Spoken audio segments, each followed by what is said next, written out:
I'm doing Melbourne, I'm doing Sydney, I'm doing Brisbane, and I'm also doing Gold Coast. What can Aussies expect from your shows down here? So it's a new sound that I've actually been working on transitioning into house music, and of course, still adding the elements of the international sounds too, because I think that's a representation of me, and it's really a representation of Dubai. I always tell everyone Dubai is duty free. So when you're walking around, you just people from all over the world are everywhere. And what I try and do is take all those influences and incorporate it into my music as well. You've worked with some really cool, famous people. You're Shaggy. You've shared stages with some global icons. It's all been, I think, doing all of those things has been part of creating this DNA of who I am today. I've had a long career in television, presenting, radio hosting, seeing, and vlogging. So I think all of those things together, including like these collaborations, whether it was through interviews, sharing the stage, or just meeting these artists or big celebrities, has added to my knowledge. I've always been a person who watches and learns from them. Rubbing shoulders or being on stage with some of the people who have been the greatest doing it has definitely helped in my career. And has there been a particularly amusing or unexpected moment from these collaborations? A lot of the moments are really like in the studio or in the work process. Like not all the projects come to life always. I've been grateful to be in the studio and work with some great artists and some great musicians. But really, right now, I'm trying to focus on making music that's about me more than about the feature or the artist that's on it. So that's why I've taken a different route now and started producing the music myself. And what do you want people to know about like your production when it comes to the way you produce music? I want them to feel the influence that comes through in it. Music is ever changing, and it's really a place where we are in a place now where it's hard to identify the genre of the music completely. You cannot say something can stick to one genre. It can really just cross over so much. And I think that's really been the key to the success of the music that I play. I'm just such a huge fan of everything, whether it's like 80s alternative rock from the 90s, early R&B hip hop from the 2000s, the current dance music, house music, really just like putting it all in there. And when you hear my set, you'll get a taste of all of these things. You might get a little acapella sound or something. It could be a song from India, it could be from Brazil, it could be an 80s song, it could be an Arabic, and I find a way to put all of those together and allow people to experience it.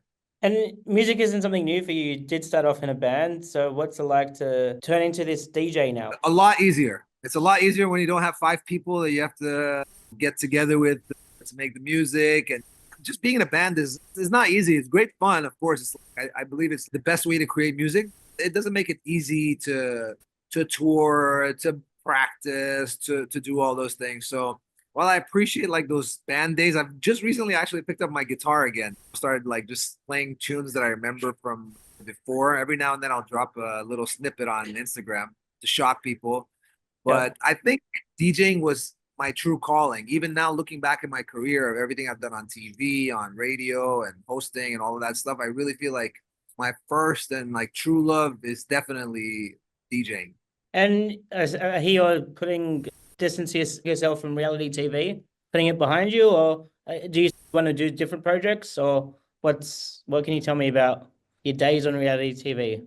Yeah, reality TV is a very tricky one. I'm not used to not controlling the narrative and controlling how the show is edited and what story is told. And I would personally much rather a story be told about me that reflects who I am and I can actively be involved in how I'm portrayed. And for that reason, I think reality TV is very left from that concept. And we had a 3 season deal with our Dubai Bling show, and we just finished the third season.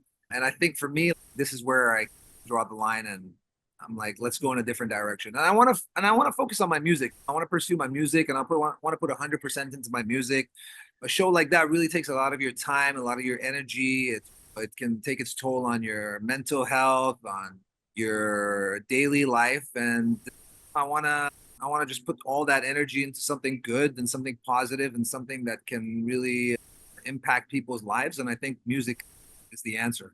And so, is that music going to be your biggest focus this year? I believe so. Yeah, that's what I want to do. I've even been like taking a little step away from some of the businesses that I have too, and like putting people in charge to take a lot of the load off my back so I can really just focus on my music. I really believe like whatever you put 100% into will give you 100% back.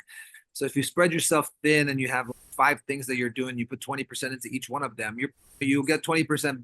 If you're lucky, you'll get the full 20% back from those things. If I had five things and one of those things was music and I'm giving it 100%, but it's only 20% of my time, really the universe is only going to give me that 20% back. Absolutely.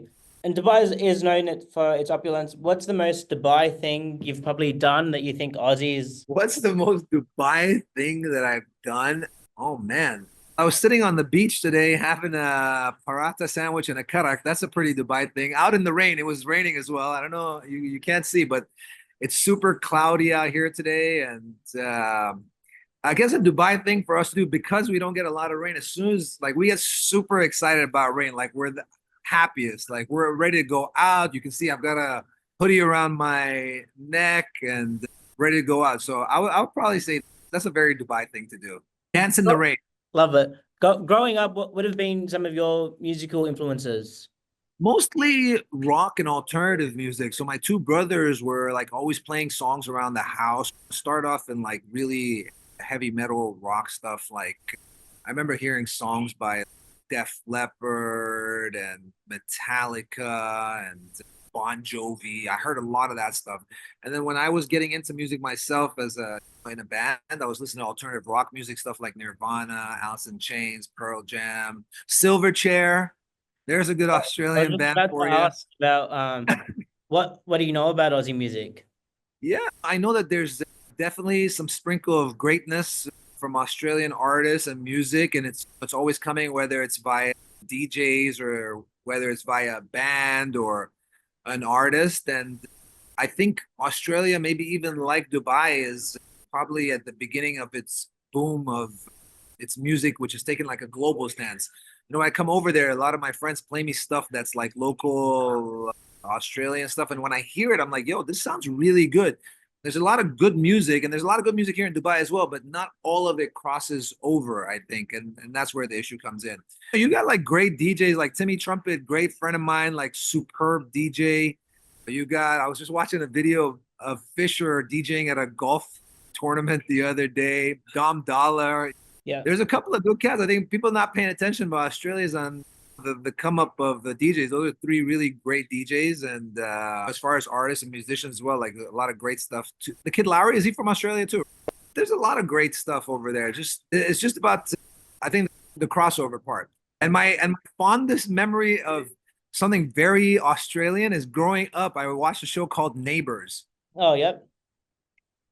I always remember that song, Neighbor. Everybody needs good neighbors. And that's You- true. Everybody needs good neighbors. Can I ask you about Chris, or you don't want to talk about? I know you've got No, I beef mean, with Chris. we could talk about it. I mean, I wouldn't really call it a beef. It's some unresolved issues which no one wants to discuss, but it's clearly there. And then when you go on a reality TV show, you have to be open to discuss. It's called reality TV for a reason. Even though people think otherwise, we're still here. So if you're not coming over here and being open about what's going on, then it's not reality TV. Then it's a soap opera. Yeah. So, you know, we had our issues for a very long time. It's hard for people to understand. And on the show, it was very difficult for them. And I told them this is like a 10-year ongoing back and forth.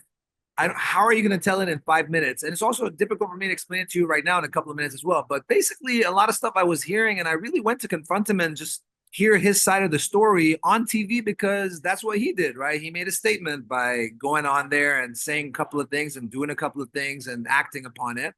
So I just brought it up on TV, and he ran away. He didn't want to have that discussion. We've never had that discussion since. He never picked up the phone after that and say, hey, let's talk about it.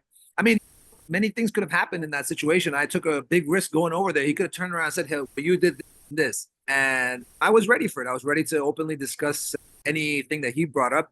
Or he could have just really put his arm around me and say, hey, bro, it's nothing. It's just people. It's not true. Let's move on from it. But I think the saying actions speak louder than words is basically the answer. And it's really, there's no hate, there's no love lost, there's no beef. I said what I had to say, and actually, I feel very good about that scene because I had something which I really wanted to get out, and I got it out. And it was more than anything, it wasn't a shot that I was trying to take at him. It was just I was reaching out to hear a story. If you watch it, you can. I was really hurt. I'm upset. I'm in disbelief. I don't understand like why all of this is going on. Please tell me. And I didn't hear.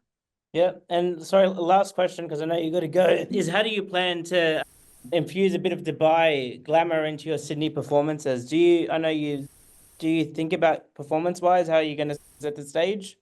Yeah, so I'm not really one of those guys who prepares the set before I go into any venue. I'd like to have an idea of what I'm going to do and then incorporate it. But I do know that in Australia, it's also Dubai heavily influenced by different nationalities and backgrounds. There's a big Arab community. I know one of the biggest Lebanese communities around in the world is in Australia as well. So what I'm going to try and do is do what I do in Dubai, trying to influence the music with what I see from people and definitely give it a little Arabian, I would say a more of a Arabian touch and hope that people enjoy it.